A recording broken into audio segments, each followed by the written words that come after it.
In the vast majority of settings, conflict, war and animosity play pivotal roles. Be it a universe with but a single sapient species, or a world featuring an entourage of varied races, opposing sides shape the societal and even the geographical landscape. This is not a surprise. The clashing of interests is not only an important element of storytelling, it is also a reality of life. Also, just to make it perfectly clear, I know the difference between the terms species and race. I know very well that the latter is technically an interspecies distinction. You can stop typing now. However, over the past several decades, this word has also come to differentiate between sapient creatures that are not closely related. I think this is a useful change in definition, one that would likely exist in a world with more than one sentient species. Therefore, I am going to use it as a synonym, and there is no need to correct me. Anyway, from an evolutionary standpoint, if a species is aggressive and has the capability to triumph over its adversaries, they will have the opportunity to dictate the distribution of resources. Those more timid or ill-equipped to stand fast against the assaults will fall by the wayside, potentially facing the grim fate of extinction. Survival of the fittest applies to more than just the emergence of new forms of life. It extends to cultures, religions, countries, and entire civilizations. As long as people do not have the tendency, or in most cases luxury, to reflect on their own deeds, to act on their compassion and spare their opponents, the powerful will exploit whoever and whatever they can. It might seem cruel or unjust, but it is an intrinsic part of life. All it takes is a single roll of the dice for something or someone more ambitious to appear, and anything unprepared for conflict will crumble. If nothing else, the environment itself will pose challenges, callously weeding out those who cannot persevere. It is safe to say that any and all sapient species will clash to varying degrees, with power dynamics laying the foundation for the conflicts of future generations. From the perspective of realism, war and strife are almost mandatory for any setting that developed naturally and can be equally important for a world of intelligent design. The prevalence of these struggles more often than not shows drastic changes as we move through the ages and is influenced by myriad factors. As you've probably guessed by the title and the preamble, mostly the title, in this video I aim to explore how the coexistence of more than one sapient species would influence their potential conflicts. What would be the likely causes, what could shape the outcome, what would be the driving force behind allegiances, and where would lines be drawn in the sand. As for all things fantasy, real life is the best resource to tap into. See the examples we already have and extrapolate what we can for unprecedented scenarios. While much of the information we have of the earliest time of human history is based on assumptions and educated guesses we could make with what little evidence we have, the existence of conflict we can be fairly certain of. This is due to the fact that early humans showed a lot of similarities with other members of the animal kingdom. Competition is a fundamental part of life, and is the very thing that breeds rivalry from the individual to the societal scale. Our world is finite. The resources can only be exploited to a certain extent. Even renewable ones require time to replenish. A given habitat can only sustain a set number of creatures of the same niche. Animals that tap into one supply will compete for as much as they can utilize, sometimes even more. Those that have a slight advantage in some way will be able to get more of the resources, grow their numbers, and eventually drive away, starve out, or force the other creatures to adapt. This is practically a given for any world where sapient species start out essentially as cavemen, lacking technological advancements or any semblance of complex societal systems. These races would compete, like any animal, and in their early days significantly shape future dynamics. Each would have to find their own niche, places where they can perform better than their peers, practically distributing the various habitats among themselves. This is all dependent on where and how they evolved, or what characteristics they've been given. However, there is also the question of isolation. Sapient species that are not as well adapted to a particular niche as another may very well survive long enough to develop complex societies, given that they are separated from those that could and would drive them to extinction. If we take a look at the early days of Homo sapiens, we can see that they did encounter and for a time share this planet with other human species or subspecies. Neanderthals and Denisovans are two of the big ones, but there were more, potentially some we do not even know of. However, they are nowhere to be seen. This highlights a very possible scenario. Homo sapiens had the advantage in every trait that mattered at the time. Not only were they better organized, having greater success at ambushes and skirmishes as well as utilizing the resources they gathered, they were also more resilient to illness and change. It is very likely that shifts in the climate and subsequently their habitat gave the final blow to most of the long-gone species of humans. Neanderthals were likely to have had the most chance, as some scholars believe they had some success early in their rivalry, occasionally driving back Homo sapiens groups. However, they would have needed a miracle to survive the tumultuous millennia against the more competitive species. Them being assimilated into society or hiding in remote, undesired locales would not have been impossibilities, but alas, the deck was stacked against them. This highlights something very important to us. Early modern humans came together in their conflict with other sapient species. They recognized and assigned great importance to the differences between them and the other species or subspecies. This is of course a natural thing. Homo sapiens would be quite a bit disadvantaged if it was readier to fight its peers than other creatures. Neanderthals without a doubt shared this mentality. But once they were gone, the attitude remained. Modern humans would fight each other too, depending on what tribe the others belonged to, what lord they served, what king they pledged their allegiance to, and so on. Homo sapiens inherited the Earth as the sole sapient species, but this did not magically sprout infinite resources. The competition was still there, and now it was against their own. There is power in numbers, both in terms of raw might and more fertile ground for intellect. More minds to work on the same problems, more perspectives to view the situation from. But there is a limit. The less advanced the society is, the larger area it needs to sustain itself.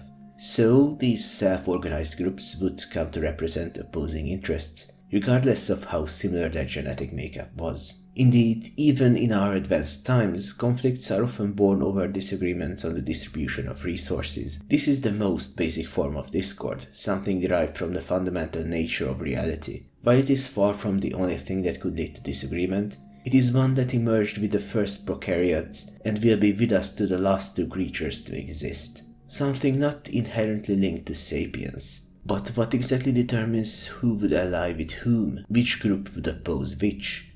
Well, as I've touched on it already, physical distinctions are the most apparent. However, this extends to any number of differences, including religion, place of origin, language spoken, and practically any aspect imaginable. Humans have a tendency to look for people similar to them in at least one of these criteria, or sometimes as many as possible. This is the us versus them mentality, something other sapient creatures would likely share. If some traits shared by one's group are not reflected in others, it can strengthen bonds and inspire animosity. Clashing of differences really. The same rules that govern the survival of the fittest are likely the ones that lead to this phenomenon, even if in many cases it has little to do with fitness. That being said, it usually promotes stronger, more stable societies and technological advancements among others. Therefore, from a purely objective standpoint, devoid of morality, it makes humanity as a whole better at surviving, increasing its capabilities, even if it can lead to short-term gains and long-term losses.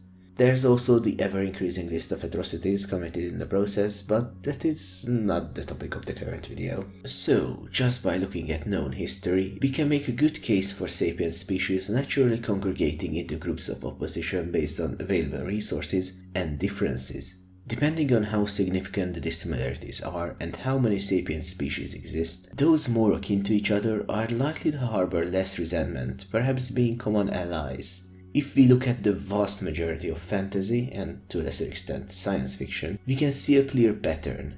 Elves and dwarves are generally the allies of humans, fighting against the more monstrous of races like goblins, orcs or trolls. Perhaps it is another piece of legacy from Tolkien, but I think there is a strong argument to make for our subconscious or even conscious bias towards more human-looking creatures. When building a world, it is important to stay neutral and keep in mind that the other side likely has the same idea, as their concept of conventional beauty would be a far cry from ours. Additionally, it is likewise important not to paint with broad strokes, categorizing widely different creatures into one group simply because they are different from a human. For instance, grouping together a lizard-looking race with a frog-like one for the sole fact that they resemble cold-blooded animals is poor reasoning. Naturally, there are a lot of alternatives as to why they would tend to ally. For example, living in the same habitat, but consuming different resources, may give them a natural affinity, even if at some point they will develop a need for the same materials. At that point, they may already have a different power block to unite against, solving the shortage with ways other than violence. With all that said, sapient species would in most cases prefer to associate with their own kin, mixed alliances being more likely if they have a bigger threat, a shared enemy. Glorma progs may be lookalikes of Homerpians, but if it comes to war between one kingdom of each, other countries will support members of their own species more often than not. Of course, there might be all manner of political manipulation or flawed reasoning for the war, which may tilt the balance in either direction, but it is still a significant factor. Additionally, if, say, a kingdom of Glorma progs decides they need more space to expand, they are more likely to invade the adjacent republic of Homerpians than the isolated Zigzandroks due to proximity, even if they look more alike. My point is that similarities and differences are natural influencing factors for conflict, but are not necessarily the most pivotal ones, and are prone to act on a subconscious level. In different scenarios, alliances may form against species that are overly aggressive to the point of being unreasonable. Those that find themselves on the wrong end of their spears all too often may attempt to unite if they are advanced enough to engage in diplomacy. Homo sapiens may not have had such a sweeping success if other human species had the capacity to form a combined opposition, either keeping the aggressors from pushing them aside or outright reversing their advance. Such treaties are likely when the survival of a race is at stake. Perhaps orcs are the most common sapient species that fit the bill for such a relentlessly aggressive fantasy creature. In many settings, they are raiders who enjoy fighting and killing, constantly at war with others. Now, a rather populous tide of tusked humanoids requires quite a bit of sustenance, demanding a huge amount of food, weapons, and materials. Since a constant conflict costs many lives, the orcs or their equivalents need to be rather quick at reproduction and spend a relatively short time maturing. This in turn would mean they should be extremely efficient at utilizing the resources they have, by which I primarily mean an excellent metabolism. Since they also generally lack any form of agriculture, they need regular raids with plentiful bounty to keep feeding the war machine. Adopting animal husbandry, which generally goes well with warbands constantly on the move, can offset some of the required upkeep. It would also be something they can rely on after losing a campaign, helping them replenish their numbers to a level where they can attempt to raid again. All in all, if an aggressive species is too good at everything, it will likely take over the majority of the available land, eventually settling down and looking for reliable ways to make a living, with only a fraction of them taking their supplies by force. If the aggressive species has some disadvantages, areas where they fall behind, it is more probable that they would keep raiding and bullying who they can, but not become the dominant force of the planet. While recurring conflicts of roving warbands claiming bounty would be rather prominent for quite a bit, as time moves forward, so would they begin to fade.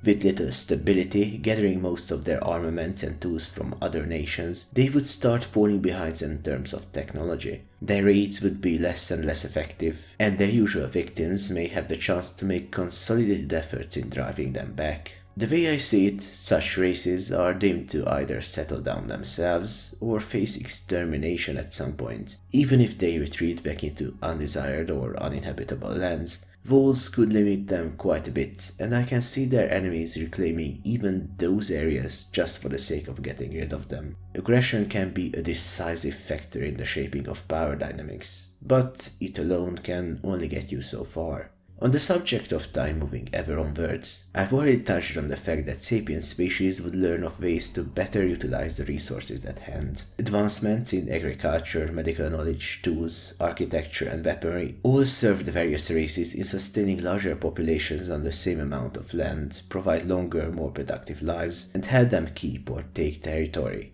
While early conflicts would generally focus on resource management, both directly and indirectly, societal changes give way for less straightforward reason for war or animosity. These reasons may very well have occurred back in the equivalent of the Neolithic period, but are far more likely to emerge later on. Religion is a big one. A belief system, among others, aims to explain natural phenomena and the world at large. How did it come to be? What is the point of it all?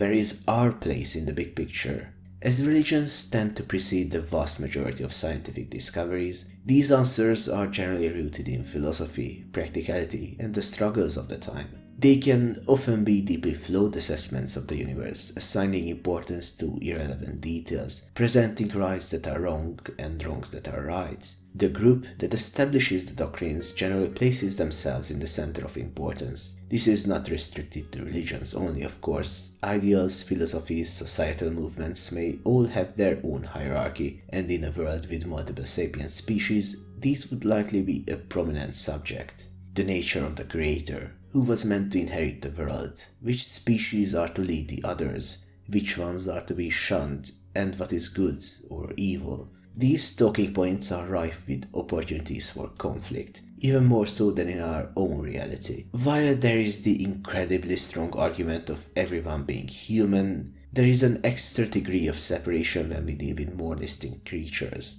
From an objective standpoint, both the Homerpian and the Xixandrox can be characterized as people. However, that is a broader category than just human, not to mention the differing needs and wants. A religion made by one species for that particular species will naturally favor their own, with exceptions being few and far between.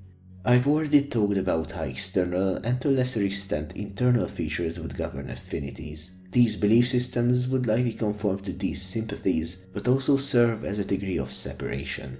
In a world populated by various sapient animals, I do believe theology would for a long time serve as the catalyst for conflict.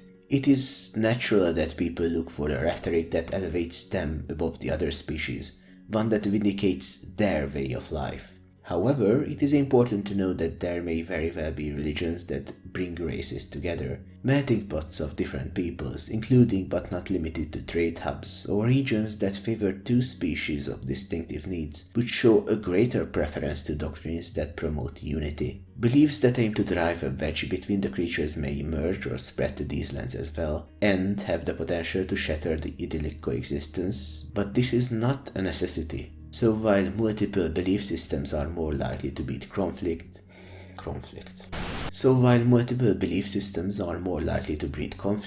they can also serve to support cooperation. As I've said, the argument that sapiens makes even a Homerpian and a Xixandrox share similar feelings like sorrow and joy is a damn strong one. Even if they are not all human, they experience existence in a similar, if not identical way. It is important to know that placing one's own species as the center of importance is a very useful and a potentially universal trait for creatures of such intellect, from an evolutionary point at the very least. A race in a world with wildly distinct, more often than not biologically incompatible people would need a strong instinct or societal pressure to prioritize supporting their own. If they aren't prone to such behavior, those that are would likely take advantage of them, potentially leading to their extinction. That being said, this mentality is also prone to incite many conflicts, and a huge societal shift would be required on a near global scale to mitigate the problems arising from these strong identities. Certainly something that complicates diplomacy.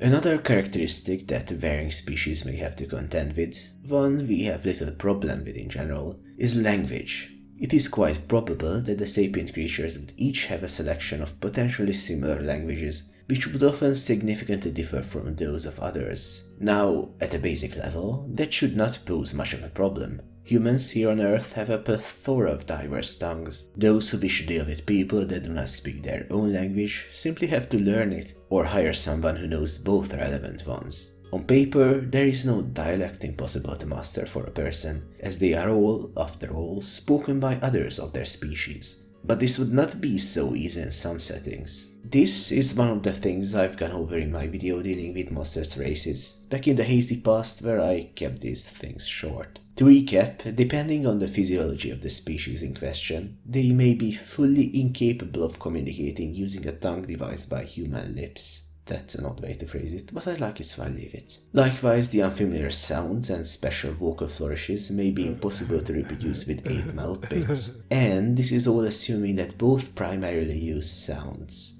If none of the two species have the capacity to effectively mimic the method of communication used by the other, they would have quite a bit of trouble exchanging ideas. Ideas including, but not limited to, let's stop killing each other. However, there is a workaround. If both species are at the very least capable of perceiving the speech of the other, they could also presumably learn it. It would be rather difficult, but with good teachers or enough time, it should be an achievable feat. If one member of both parties would take the time to acquire such knowledge, they could translate for their side. A bit less convenient than just having one dude who can mediate between the two peoples alone, but having two translators to ensure there is no funny business involved on the part of the interpreter is equally desirable. The real obstacle would be to organize linguistic education for both parties without the capacity to understand one another. With hostilities engulfing the entire situation, it would be almost an impossibility.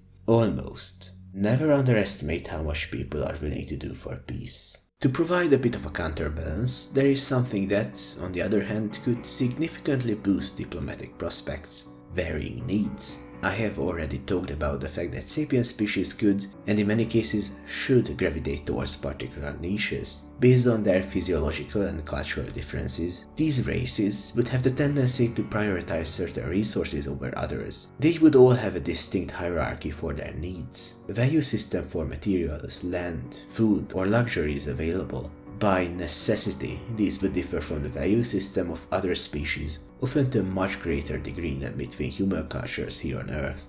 This discrepancy is perhaps most prominent between primarily herbivorous and carnivorous creatures who do not share the same requirements for their arguably most important resource. However, there are all sorts of possible distinctions, and the world builder can go wild.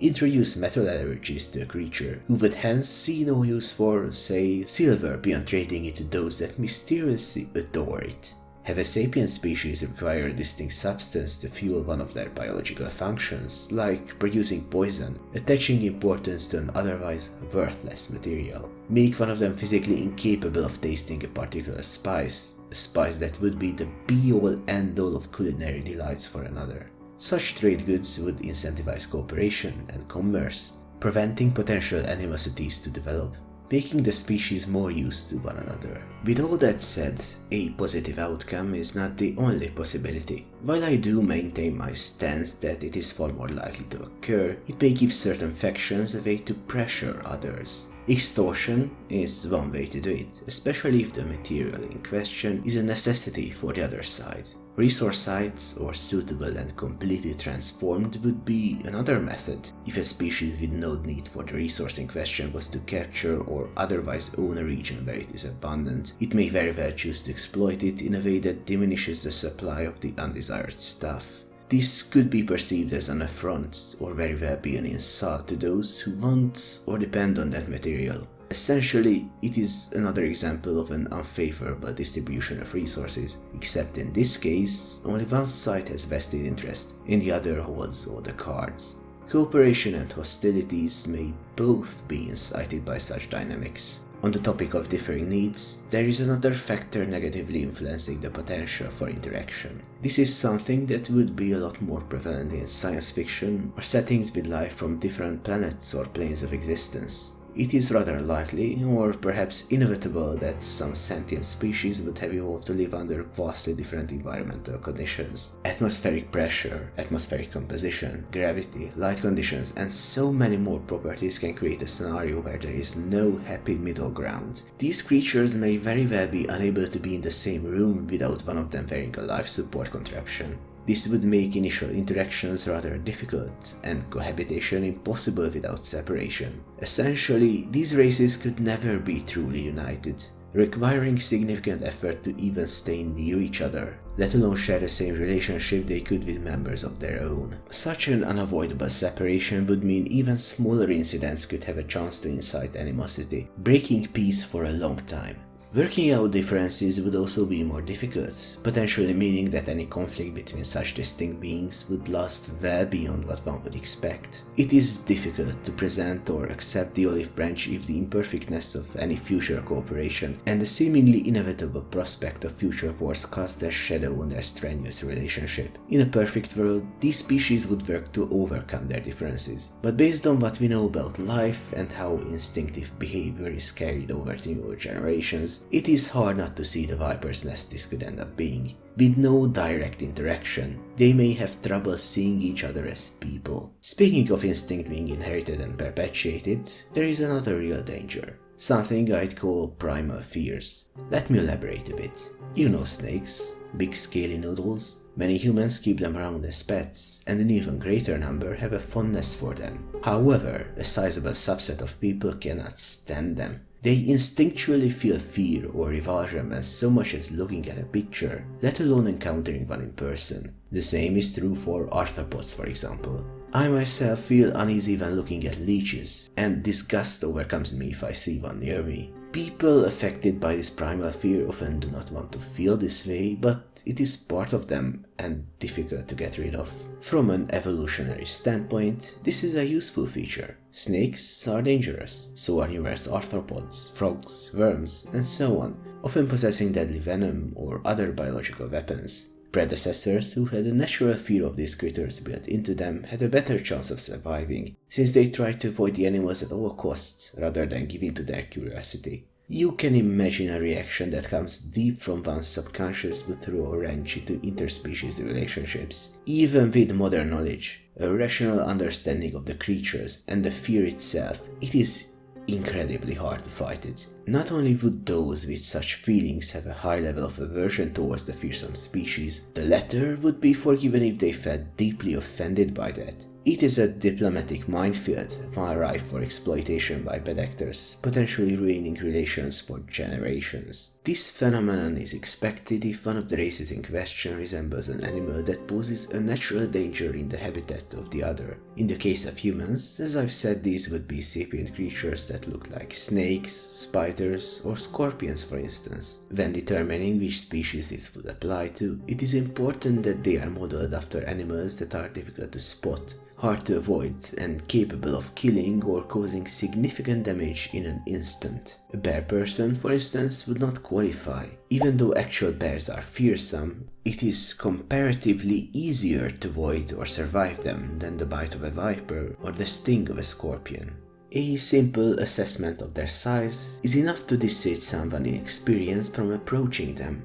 A funnel web spider is far from an apparent threat. It is small and silent, therefore an instinctual fear is required to make a person keenly aware if they happen to spot one, and preferably move as far away as possible. As such, an arachnid-looking fellow would not be received well by many. Speaking of looks not received well by many, widely different appearances are not the only thing that may be the cause behind aversion. Similarity can fall into a small section of the spectrum that has the opposite effect a familiar physique might suggest. It is the uncanny valley. You have likely heard this term already, but let me define it with a few sentences. People are good at recognizing one another, capable of distinguishing small features and characteristics, identifying each other even on facial structure alone. However, this recognition comes with a side effect. Faces that appear very humanoid, but not quite, can cause a feeling of unease or disgust. Details that are off, unnatural shapes or motions. These and many more can set this reaction off. It is rather common with androids. As rudimentary as they are, many can barely stand to look at them, seeing them as abominations despite the fact that they know it better. With convergently evolved species, ones that came to resemble each other very much but originated from different creatures, this is a potential reality. Whether this would be mutual or not is not necessarily clear. We don't really have the opportunity to ask the other side, or expect a useful response for that matter. People do not uniformly experience the uncanny valley. This feeling is set off by different faces for each, everyone seemingly having a defined spectrum, some more narrow than others. It is likely that both species would often see the other as repulsive, but a subset or even majority may see the others as indistinguishable, or more attractive even. This is a phenomenon that lends the world builder the opportunity to consider and introduce many interesting interactions. The dynamics between a single pair of races can be rather wild, ranging between two extremes without the need to settle for any single innate reaction. This can in turn not only affect inter, but also intra-species relations, a rather interesting concept, but seldom explored. These are a good chunk of the factors that would work differently or be augmented in terms of inciting interspecies conflict. Naturally, I have glossed over ones that would be largely unchanged or are more personal. Love, ancestral grudges, betrayals, hunger for power, striking preemptively, these are all perfectly viable causes for conflict, regardless of the distribution of species. Well, love would generally be more of a rarity, since distinct creatures do not have the same, or in some cases even vaguely similar standards for beauty, but that is quite apparent anyway. Regardless, this is a rather complicated topic, and as such, I am fairly certain my list is incomplete, but perhaps thorough enough to give you some ideas. Needless to say, this is not a collection of laws, merely probabilities and guidelines. Few of the points I mentioned could be applied at a universal level, but not many settings could realistically exist without all of them. I've mentioned this before, but different intelligent, or at the very least sentient species interacting is an idea that deeply fascinates me. This was just a brief, non-specific glimpse at one of the branches of that concept. It's pretty much a guarantee that I'll be covering some other segments in the future. I hope you found it useful or entertaining. If you did and would like to engage in some further worldbuilding talk, I'd be happy to see you over on my Discord server. You can also support the channel on Patreon if that is something you'd consider. Links for all of these are in the description of the video. That's it for this one though. Now, on to making the Rings of Power critique. I can feel my sanity waning. Bye.